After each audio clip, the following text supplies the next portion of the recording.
Dan Perry here with another C++ tutorial for Dan on Tech. In this video we'll continue looking at trig functions, and in particular we're going to do the inverse trig functions, arcsine, arccosine, and arctangent. And just as a little prep, I've created a number of variables. I have created variables for x, y, and z in degrees, radians. I have a variable constant, although since it won't change, pi, and I have created some variables x sine, y sine, and z sine that are going to hold the sine values of those.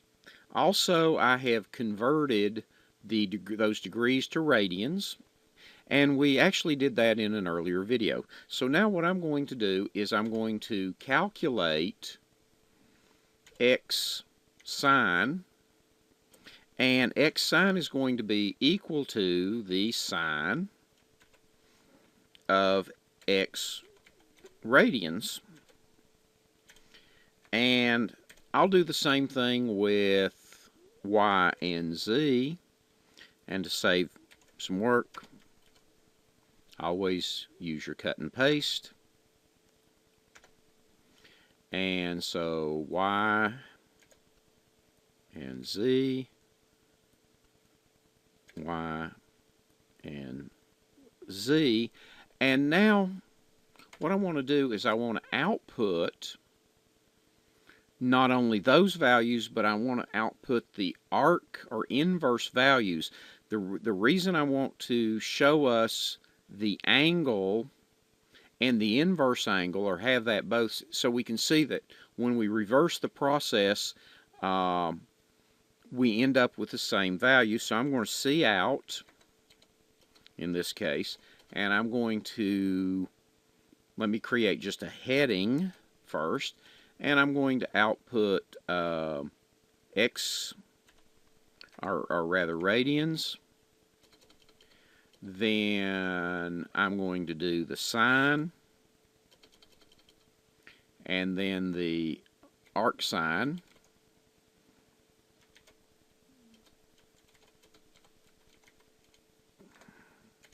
and so when I do my cout, we have our angle in radians, so I'm just going to be looking at first the x. So I'm going to the radians, x rad for x radians, and I'm going to go back here, and I'm going to do a set w and make each of these 10. My headings above may not be quite right.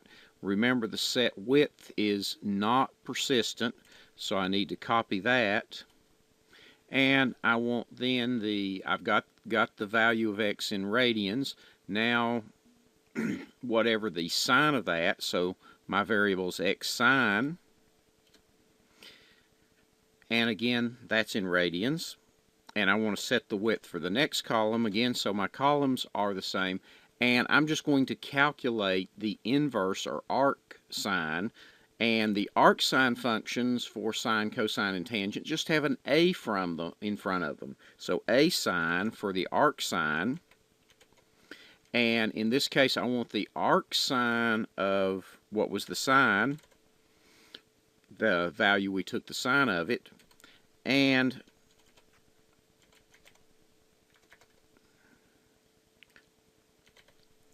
we'll end our line there. And since we have for both y and z, we'll copy these and make these y's. And through the magic of pausing, I've changed the y's and z's. Now when we run this,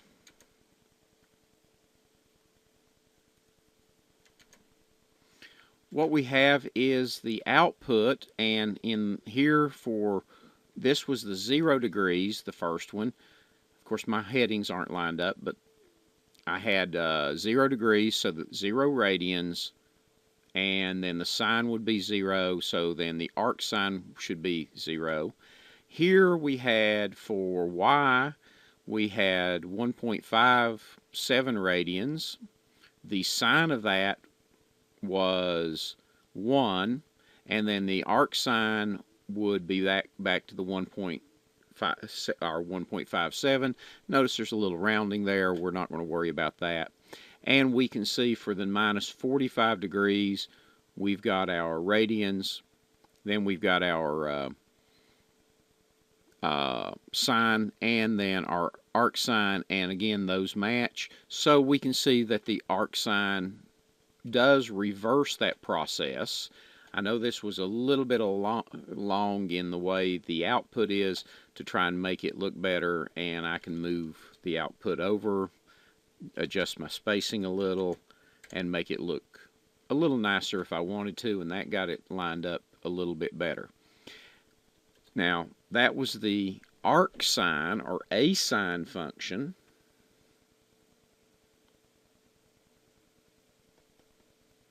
And then we have also have our arc cosine. Again, we would put a value in a number of radians there, and the arc tangent, the arc tan function. For those of you that may be doing some engineering work, we also have the hyperbolic sine, sine h, and the hyperbolic cosine and tangent.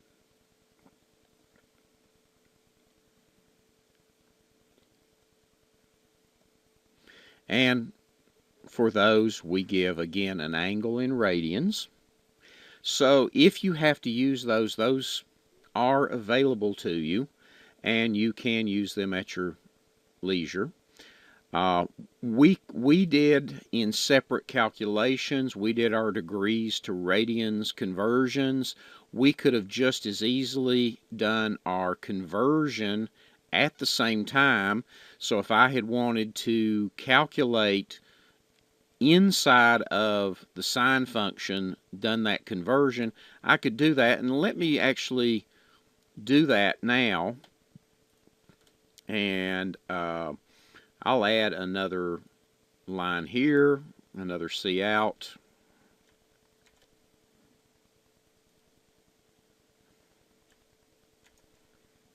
And I'm going to make a couple of changes to what we're outputting, so I'm going to pause the video, and when I come back, I'll make the changes and do the calculations. Okay, let's talk about what I did. I created a new variable, z cosine, and rather than use the angle in radians I had already calculated, I took the z degrees variable and I did the calculation right inside the cosine function. Now I do need to put a 0.0 to make that a floating point number, but I took and calculated the cosine by converting in that function from degrees to radians rather than to do it separately like we did above, and that's perfectly acceptable. So now I've got the cosine, and then I have output I've added an extra indel here to get a blank line in between. I've output our z in radians that we'd calculated, our z cosine, and then our arc cosine of that cosine we had done, so that we can just show that we can do that more complex calculation in there. And here we're using the cosine, and we're using the negative 45 degrees, so we end up with the same values we had for the sine. If I change that to one of the other angles, then we would see different results. So we can do calculations and we can do our conversion within those values, and once we have these radians, we could go the other way if we needed to, and we could convert back to our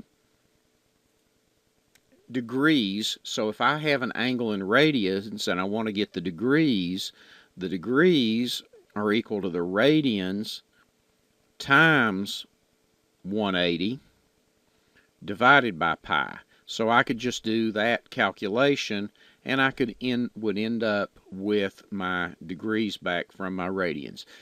When you're dealing with the trig functions, it is very important to remember that you always need to work in radians. And one of the biggest mistakes I have seen people make is forget to convert their degrees to radians. Well, thank you for watching this Dan on Tech video. Please subscribe to this playlist so you don't miss future videos. Please check out and subscribe to our other Dan on Tech channel playlists.